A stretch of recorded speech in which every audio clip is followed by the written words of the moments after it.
In this video, I'll cover everything you should know before visiting Sparks Lake in Oregon. Sparks Lake is one of the most scenic and worthwhile lakes to visit in all of Oregon, and certainly a gem in the Central Oregon region. My partner Abby and I have been visiting Sparks Lake for many years, and it's one of our favorite lakes to visit along the Cascade Lakes Scenic Byway. There's tons of awesome activities at Sparks Lake, including hiking, swimming, paddling, soaking in the scenic mountain views, and even some dispersed camping opportunities. Overall, this is a great lake for everyone, no matter what you're into, and we'll cover all of these activities as well as what to expect when you visit and what time of year you should visit Sparks Lake. We'll also include the local knowledge that we've gained over many years of visiting Sparks Lake to help you make the most of your time when you visit yourself. If you're new here, welcome. My name is Logan. This is Rooted and Roaming. And our goal here is to help you level up your adventures in the Pacific Northwest. So if you found this video helpful and want to be inspired for more adventures in Oregon and Washington, hit that subscribe button and like this video as well. Sparks Lake is one of 14 lakes along the beautiful Cascade Lakes Scenic Byway in Central Oregon.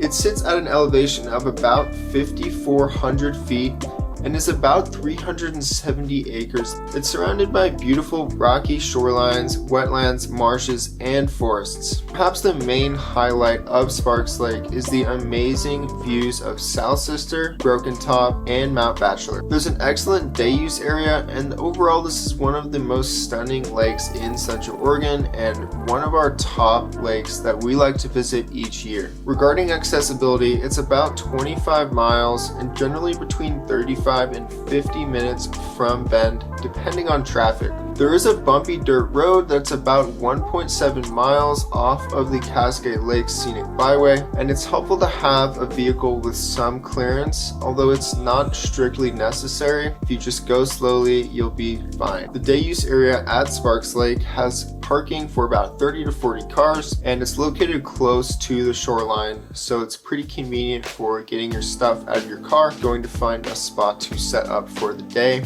Keep in mind you do need a recreation pass, and we'll have a link to those valid passes in the description. Now the shoreline is fairly rocky, it's not super sandy, unfortunately. However, there are spots that are a bit more sandy if you're willing to walk and explore around. So if you look on Google Earth, you can kind of see some of the more sandy spots. And when you get there, you might take a moment or two to walk around and kind of explore and find a spot that you want to set up for the day. That said, it's still totally worth it to bring some camp chairs and a cooler and walk down to the shoreline, find yourself a spot, and just post up for the day and enjoy that sunshine and swimming access. The day use area also provides a launching point access to the water if you're just planning to spend the day on the water, which is one of the things we like to do when we visit. In our opinion, one of the highlights of Sparks Lake is enjoying it on the water itself. There's tons of different parts of the lake to explore, and you get some really great views of the mountains from different areas. Sparks Lake has a really unique shape with lots of nooks and crannies and kind of inlets and fingers that you can go and explore, find your own little bay, and even explore some islands. And it's just so much fun to discover this lake when you're on your paddleboard or kayak. Motorized boats are allowed, but they're pretty uncommon, and there is a 10-mile-per-hour limit. We would highly recommend enjoying a paddleboard or a kayak on Sparks Lake. This is one of our favorite ways to take advantage of this beautiful scenery. Now, in addition to exploring the lake via paddling, we also highly recommend checking out the Great Atkeson Memorial Trail, which is on the southeastern side of the lake, and it's just an amazing trail that is one of the most iconic hikes in Central Oregon, and we cannot recommend it enough. It's about 2.4 miles in total, but you can split that in half if you just want to do about 1.2 miles, or you can do even less and just do the section along the shoreline, which is the most scenic. The whole trail is quite flat. The section along the shoreline is actually paved, so in general this trail is quite accessible, and the parts that aren't on the shoreline guide you through really unique lava fields, which are so fun to check out. There are lots of other hikes nearby, but this is really the one hike that gives you views of Sparks Lake and the surrounding mountains. There are some amazing dispersed camping opportunities at Sparks Lake. First and foremost, when you take the dirt road in, you'll see some campsites dispersed along that dirt road and the shoreline of the lake.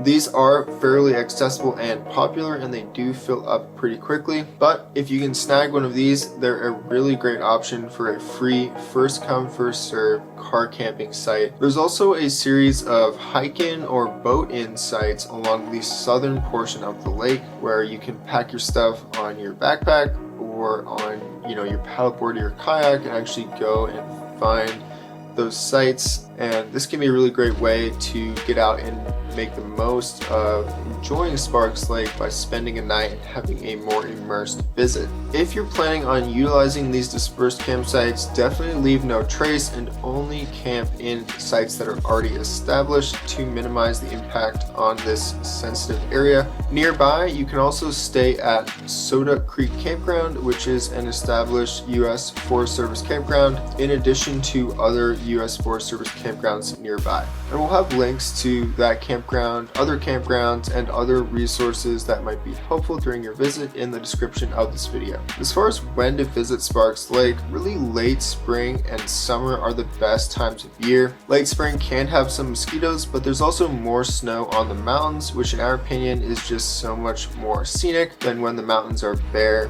when all the snow being melted later in the year. So in our opinion, July and early August are our favorite times to visit Sparks Lake.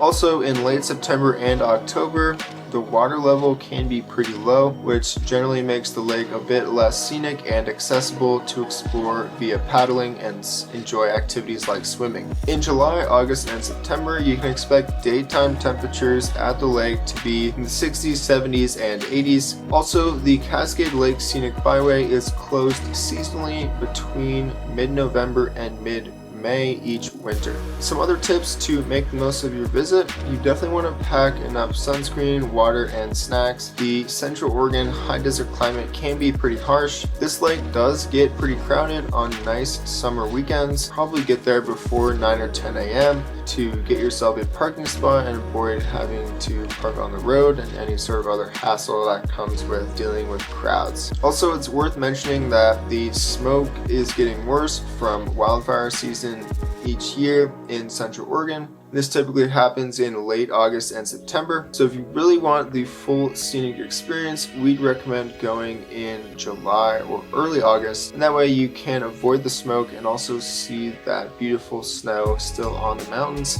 Finally, when you do visit, definitely leave no trace, because we really have to preserve these highly trafficked areas for future visitors. So pick up your trash and don't, trample on vegetation along the shoreline. Just go to a spot that has already been kind of established to set up for the day. To summarize, get out there and enjoy Sparks Lake. It's so much fun to explore via paddling or hiking or just lounging on the shoreline. You get a lot of nice views from the day use area, and there's amazing swimming spots just steps from the parking lot. Take advantage of that dispersed camping. Once again, check the description for all of our helpful links. We have a bunch of articles about Central Oregon, and we'll also include articles from U.S. Forest Service websites that will be helpful when visiting Sparks Lake. Finally, if you found this video helpful, please like and subscribe for more inspiration and informational content to help you level up your adventures when exploring the Pacific Northwest. Let us know if you have any other questions that we didn't cover in this video. Thanks, and have a great time exploring Sparks Lake.